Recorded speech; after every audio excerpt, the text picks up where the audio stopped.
সবেমাত্র অস্ট্রেলিয়ায় শো শেষ করে দেশে ফিরেছেন চিত্রনায়ক জায়েদ খান। একটু ফুসরত না পেতেই এবার লন্ডন কাঁপাতে যাচ্ছেন টলিউড দাবাং খ্যাত জায়েদ খান। গত মাসের শেষ সপ্তাহ থেকে অস্ট্রেলিয়ায় মেলবোর্নে শো করেছেন জায়েদ খান। এরপর স্টেজ শো করে সিডনি মাতান। এই সময় জায়েদের সঙ্গে ছিলেন দুই বাংলার জনপ্রিয় অভিনেত্রী নুসরাত ফারিয়া। 10 মে অস্ট্রেলিয়া শো শেষ করে ঢাকায় ফেরেন জায়েদ খান।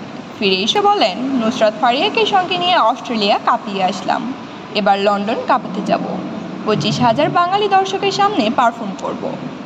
জানা গেছে, লন্ডনে পারফর্ম করতে এ মাসের 22 তারিখে ঢাকা ছাড়বেন, উড়াল দেবেন লন্ডনে। সেখানে 26 থেকে 27 তারিখে আয়োজিত অনুষ্ঠানে অংশ নেবেন তিনি। বাংলাদেশ ফেস্টিভ্যাল শিরোনামে এ অনুষ্ঠানে পারফর্ম করার পাশাপাশি উপস্থাপনায় দেখা যাবে জনপ্রিয় এ সেলিব্রিটিকে। দেশের বাইরের 2 দিনব্যাপী অনুষ্ঠানে প্রথমবারের মতো কোনো উপস্থাপনা করতে যাচ্ছেন নায়ক।